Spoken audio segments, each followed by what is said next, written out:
Nitong Sabado, pinayagan si dating DPWH Bulacan 1st District Assistant Engineer Bryce Hernandez na lumabas sa Senado at kunin ang desktop computer sa kanyang bahay. Laman umano ng computer ang tala ng mga nangurakot sa mga flood control projects sa Bulacan mula 2022 hanggang 2025 kabilang ang ilang politiko.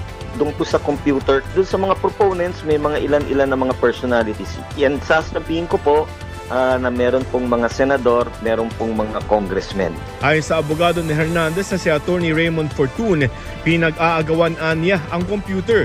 Meron pong mga request po yung Senado na, kasi binigyan na po yung Senado ng mga ilang mga dokumento, no, print out na yung nilalaman ng computer.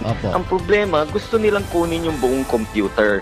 May tawag pa umano ng pagbabanta. Pag hindi daw tinurn over yung computer, ay iwi-withdraw yung pong kanyang parliamentary immunity at hindi po siya irerekomenda na sa Department of Justice para pumasok sa Witness Protection Program. Okay. Now, we feel that that is a threat. Again, hindi po senador ang nagsabi po niyan. Bakit nyo kami ina-arm twist, no? We've already made the decision na ibibigay namin itong computer sa ICI because minandato ng ating Pangulo yan eh. Pwede naman yan mag-exchange sila ng mga dokumento. But remember that insofar as the Senate is concerned, sinusubukan pa naming hinga ng pahayag ang Senado kaugnay nito.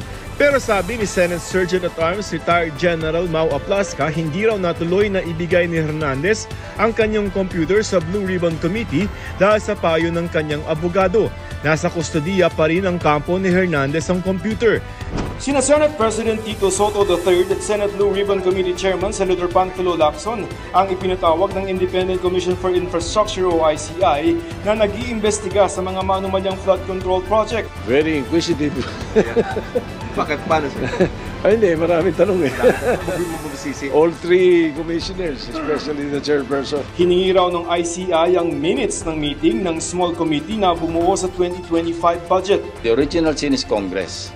Kung wala nag-insert, walang paglalaroan yung mga district engineering offices. We're mulling on the idea na mag-usap yung House at saka yung Senate. Mag-self-restraint na kami.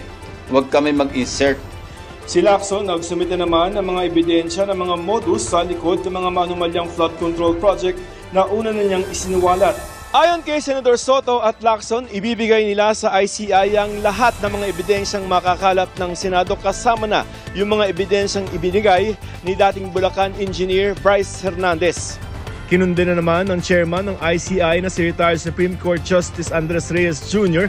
ang mga ulat ng malawakang pagsira at pagtatamper ng mga opisyal na dokumentong may kinalaman sa mga flood control projects ng mga tauhan umano ng Department of Public Works and Highways o DPWH. Hindi lamang raw ito pagharang sa ginagawang investigasyon kundi pag-atake sa karapatan ng publiko para sa transparency at accountability.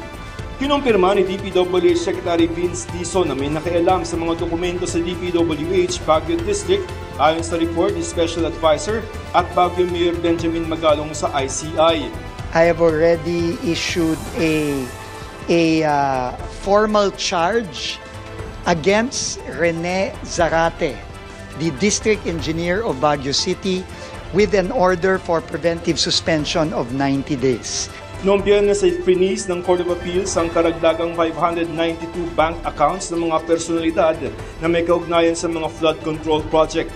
Ayon sa Anti-Money Laundering Council o AMLC, kasama rin dito ang freeze order sa 18 na real estate properties, 3 insurance policies at 7